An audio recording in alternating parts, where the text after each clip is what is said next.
ಸ್ನೇಹಿತರೆ ನಮಸ್ಕಾರ. ಡಾಕ್ಟರ್ ಸಿದ್ದು ಅವರು KK ನ್ಯೂಸ್ ಕನ್ನಡ ಚಾನಲ್ ಅಂತ ಒಂದು ಒಳ್ಳೆ ಯೂಟ್ಯೂಬ್ ಚಾನಲ್ ಅವರು ಓಪನ್ ಮಾಡಿದ್ದಾರೆ. ಆ ಯೂಟ್ಯೂಬ್ ಚಾನಲ್ನ ವಿಶೇಷತೆ ಅಂತ ಹೇಳಿದ್ರೆ ಅದರಲ್ಲಿ ಕೇವಲ ಸಣ್ಣ ಮಕ್ಕಳು ದೊಡ್ಡವರು ಯಾವುದೇ ಒಂದು ವಯಸ್ಸಿನ ಅಂತರ ಇಲ್ಲದೆ ಹೆಚ್ಚು ನಮ್ಮ ಕನ್ನಡಕ್ಕೆ ಸಂಬಂಧಪಟ್ಟಿರುವಂತಹ ಕರೆಂಟ್ ಅಫೇರ್ಸ್ ಎಲ್ಲ ಮಾಹಿತಿ ಸಿಗ್ತಾ ಇದೆ.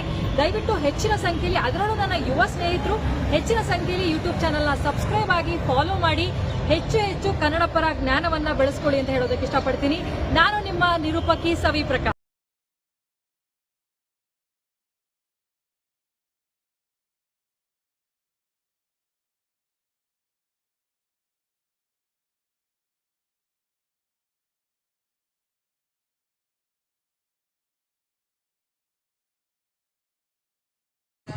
ವಿಷಯ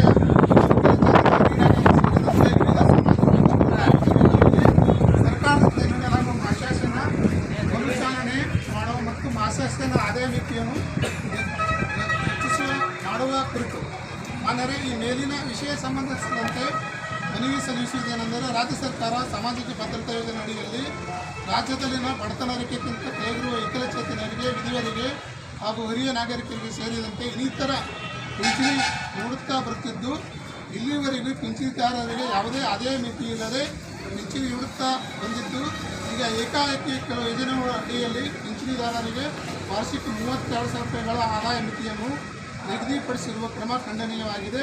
ಯಾವ ಮಾನದಂಡದ ಮೇಲೆ ಈ ಆದಾಯ ಮಿತಿಯನ್ನು ನಿಗದಿಪಡಿಸಲಾಗಿದೆ? ರಾಜ್ಯ ಸರ್ಕಾರ ವಿವಿಧ ಪಿಂಚಣಿ ಯೋಜನೆಗಳಲ್ಲಿ ವ್ಯಯ ಮಾಡುತ್ತಿರುವ ಅನುದಾನವನ್ನು ಕಡಿತಗೊಳಿಸಲು ಪಿಂಚಣಿದಾರರಿಗೆ ಆದಾಯ ಮಿತಿ ಜಾರಿಗೆ ತರುವುದು ನ್ಯಾಯಸಮ್ಮತವಾಗಿರುವುದಿಲ್ಲ. ನಾನಾ ಕಾರಣಗಳನ್ನು ನೀಡಿ ಈಗಾಗಲೇ ಕಳೆದ ಐದು ತಿಂಗಳಿಂದ ಕೆಲವು ಪಿಂಚಣಿದಾರರಿಗೆ ಮಾಸಾಸನ ವಿದ್ಯುಕ್ತಗೊಳಿಸಲಾಗಿರುತ್ತದೆ. ಅದರಲ್ಲಿ ವಿಕಲಚೇತನ ದುಡಿಯುವ ಶಕ್ತಿ ಇಲ್ಲದವರಾಗಿದ್ದು ಸರ್ಕಾರದ ಪಿಂಚಣಿ ಮೇಲೆ ಜೀವನ ಸಾಗುತ್ತಿದ್ದಾರೆ. 2016 ವಿಕಲಚೇತನ ಹಕ್ಕುಗಳ ಕಾಯ್ದೆ RPWD ಸೆಕ್ಷನ್ 24 2007 ಹಿರಿಯ ನಾಗರಿಕ ಕಲ್ಯಾಣ ಕಾಯ್ದೆ ಸೆಕ್ಷನ್ 19-20 ಹಾಗೂ ರಾಷ್ಟ್ರೀಯ ಸಾಮಾಜಿಕ ನೆರವು ಕಾರ್ಯಕ್ರಮದ NSAP ನಿಯಮದ ಪ್ರಕಾರ ಅಶಕ್ತಿ ಗೌರವಯುತ ಮಾಶಾಸನ ನೀಡುವುದಾಗಿ ಸರ್ಕಾರ ಹೊಣೆಯಾಗಿದೆ.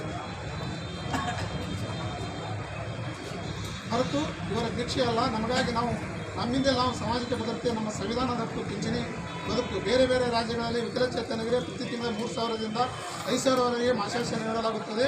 ಯಾವುದೇ ಆದಾಯ ಮಿತಿಯನ್ನು ಜಾರಿಗೆ ತಂದಿರುವುದಿಲ್ಲ. ಆದರೆ ನಮ್ಮ ರಾಜ್ಯದಲ್ಲಿ ಸ್ವಲ್ಪ ನೀಡುತ್ತಾರೆ. ಮಾಶಾಸನದಲ್ಲಿ ವಿಕಲಚೇತನ ಜೀವನ ನಡೆಸುತ್ತದೆ, ವಿರೋಧಿತವಾಗಿದೆ. ಆದರೆ ಈಗ ಸರ್ಕಾರ ನಿಗದಿಪಡಿಸಿರುವ ವಾರ್ಷಿಕ ಆದಾಯ ಕೇವಲ 32,000 ರೂಪಾಯಿ ಇದ್ದು, ಇದು ಯಾವ ಮಾನದಂಡದ ಮೇಲೆ ನಿಗದಿಪಡಿಸಲಾಗಿದೆ ಎಂಬುದು ಯಕ್ಷ ಪ್ರಶ್ನೆಯಾಗಿ ಕನಿಷ್ಠ ಆದಾಯ ಮಿತಿ ಬರುವ ಒಬ್ಬ ಕೂಲಿ ಕಾರ್ಮಿಕನು ದಿನಕ್ಕೆ 500ರಿಂದ 600 ದುಡಿದು ಸರ್ವೇ ಸಾಮಾನ್ಯ ಆಗಿದ್ದರು. ಆದರೂ ಕೂಲಿ ಕಾರ್ಮಿಕರ ಈ ದುಬಾರಿ ಕಾಲದಲ್ಲಿ ಜೀವನ ನಡೆಸುವುದು ವಿಸ್ತರವಾಗಿದೆ. ನಕಲಿ ಫಲಾನುಭವಿಗಳಲ್ಲಿ ಗುರುತಿಸಿ ಪಿಂಚಣಿ ಸ್ಥಿತಿಗೊಳಿಸುವ ಕ್ರಮ ಅರ್ಹವಾಗಿದ್ದು, ಆದರೆ ನಕಲಿ ಫಲಾನುಭವಿಗಳ ಜೊತೆಗೆ ಅರ್ಹ ಫಲಾನುಭವಿಗಳು ಯಾವುದೇ ರೀತಿಯಲ್ಲಿ ಅನ್ಯಾಯವಾಗದಂತೆ ಸರ್ಕಾರ ಕ್ರಮ ವಹಿಸಬೇಕಾಗಿದೆ. ಈಗ ನಿಗದಿಪಡಿಸಿರುವ ಆದಾಯ ಮಿತಿ ರದ್ದುಪಡಿಸಲು ಕ್ರಮ ವಹಿಸಬೇಕು ಹಾಗೂ ಅರ್ಹ ಫಲಾನುಭವಿ PPL ಪಡಿತರ ಚೀಟಿಯನ್ನು ಅಗತ್ಯಗೊಳಿಸಲಾಗುವುದು. 5 ತಿಂಗಳಿಂದ ವಿಕಲಚೇತನರ ಮಾಶಾಸನ ಸ್ಥಿತಿಗೊಳಿಸಿರುವ ಹಣವನ್ನು ಏಕಕಾಲದಲ್ಲಿ ಹಾಕಬೇಕು. ಸರ್ಕಾರ ನಿಗದಿಪಡಿಸಿರುವ 32,000 ಆದಾಯ ಮಿತಿಯನ್ನು ರದ್ದುಪಡಿಸಿ BPL ಕಾರ್ಡ್ಗಳಿಗೆ ನಿಗದಿಪಡಿಸಿರುವ 1,20,000 ಹೆಚ್ಚುವರಿ ಮಾಡಬೇಕೆಂದು ಸರ್ಕಾರ ಅರ್ಹ ಫಲಾನುಭವಿ ಜೀವನಕ್ಕೆ ಭದ್ರತಾ ನೀಡಬೇಕೆಂದು ಸರ್ಕಾರಕ್ಕೆ ಮನವಿ ಒತ್ತಾಯಿಸಿಕೊಳ್ಳುತ್ತದೆ.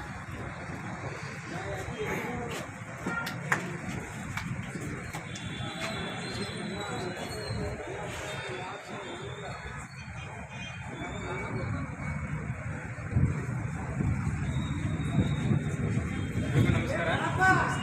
ಇಂದು ಕರ್ನಾಟಕ ಅಂಗವಿಕಲರ ರಾಜ್ಯ ಒಕ್ಕೂಟ ಜಿಲ್ಲಾ ಸಮಿತಿ ವಿಜಯಪುರ ಅವರು ಏನು ಮಾನ್ಯ ಘನ ಸರ್ಕಾರ ಪಿಂಚಣಿಗೆ ನಮ್ಮ ಸರ್ಕಾರದಿಂದ ವಿವಿಧ ಪಿಂಚಣಿಗಳು ನೀಡಲಾಗುತ್ತೆ.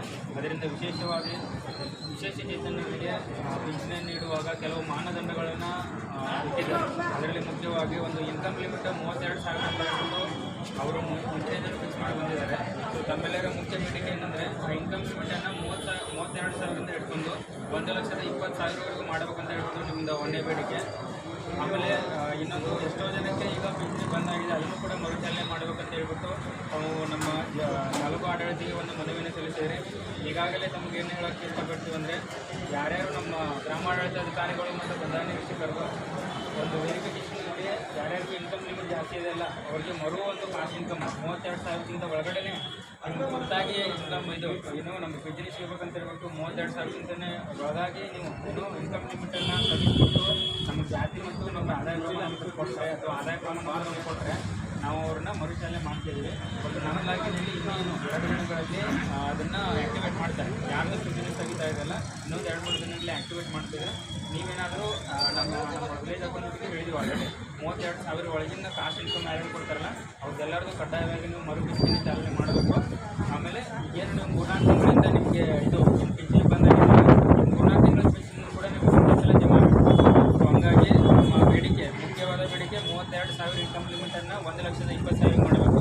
ಮತ್ತು ಹಿಂಗೆ ಇದು ಪಿಂಚಣಿ ಏನು 1,200 ಮತ್ತು 800 ಅಂತ ಹೇಳ್ಬಿಟ್ಟು ನಿಮ್ಮ ಅಂಗವಿಕಲದ ಶೇಕಡಾವಾರು ಅದನ್ನು ಕನ್ಸಿಡರ್ ಮಾಡಿಕೊಡ್ತಾರಲ್ಲ ಅದನ್ನು ಕೂಡ ಜಾಸ್ತಿ ಮಾಡಬೇಕಂತ ಹೇಳ್ಬಿಟ್ಟು ನಮ್ಮ ಬೇಡಿಕೆಯನ್ನು ನಾನು ಮಾನ್ಯ ಜಿಲ್ಲಾಧಿಕಾರಿಗಳ ಮುಖಾಂತರ ಮಾನ್ಯ ಘನ ಸರ್ಕಾರದ ಗಮನಕ್ಕೆ ತರಬೇಕು.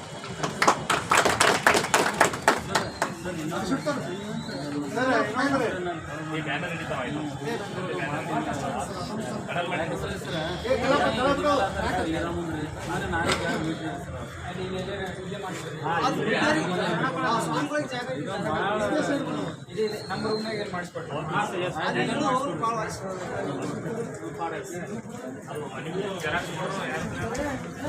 ನಮ್ಮ ಗ್ರಾಮಾಡಳಿತ ಅಧಿಕಾರಿಗಳು ಮತ್ತು ಕಂದಾಯ ನಿರೀಕ್ಷಕರು ಒಂದು ವೆರಿಫಿಕೇಷನಲ್ಲಿ ಯಾರ್ಯಾರಿಗೂ ಇನ್ಕಮ್ ಲಿಮಿಟ್ ಜಾಸ್ತಿ ಇದೆಯಲ್ಲ ಅವ್ರಿಗೆ ಮರು ಒಂದು ಕಾಸು ಇನ್ಕಮ್ 32,000ಕ್ಕಿಂತ ಒಳಗಡೆನೆ ನಿಮ್ಗೆ ಹೊರತಾಗಿ ಇನ್ಕಮ್ ಇದು ಇನ್ನೂ ನಮ್ಮ ಬಿಸ್ನೆಸ್ ಸಿಗಬೇಕಂತ ಹೇಳ್ಬಿಟ್ಟು 32,000ಕ್ಕಿಂತನೇ ಒಳಗಾಗಿ ನೀವು ಇನ್ನೂ ಇನ್ಕಮ್ ಲಿಮಿಟನ್ನು ತೆಗೆದುಕೊಟ್ಟು ನಮ್ಮ ಜಾತಿ ಮತ್ತು ನಮ್ಗೆ ಆದಾಯ ನಮಗೆ ಕೊಡ್ತಾರೆ ಅಥವಾ ಆದಾಯ ಪ್ರಮಾಣ ಕೊಟ್ಟರೆ ನಾವು ಅವ್ರನ್ನ ಮರುಚಾಲನೆ ಮಾಡ್ತಿದ್ವಿ.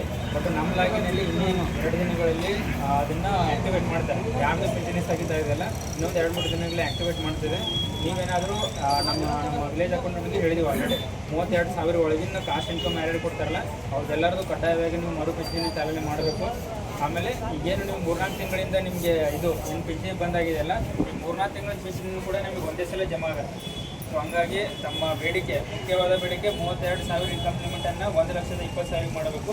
ಮತ್ತು ಹಿಂಗೆ ಇದು ಪಿಂಚಣಿ ಏನು 1,200 ಮತ್ತು 800 ಅಂತ ಹೇಳ್ಬಿಟ್ಟು ನಿಮ್ಮ ಅಂಗವಿಕಲದ ಶೇಕಡಾವಾರು ಅದನ್ನು ಕನ್ಸಿಡರ್ ಮಾಡಿಕೊಡ್ತಾರಲ್ಲ ಅದನ್ನು ಕೂಡ ಜಾಸ್ತಿ ಮಾಡಬೇಕಂತ ಹೇಳ್ಬಿಟ್ಟು ತಮ್ಮ ಬೇಡಿಕೆಯನ್ನು ನಾನು ಮಾನ್ಯ ಜಿಲ್ಲಾಧಿಕಾರಿಗಳ ಮುಖಾಂತರ ಮಾನ್ಯ ಘನ ಸರ್ಕಾರದ ಗಮನಕ್ಕೆ ತರುತ್ತೇನೆ.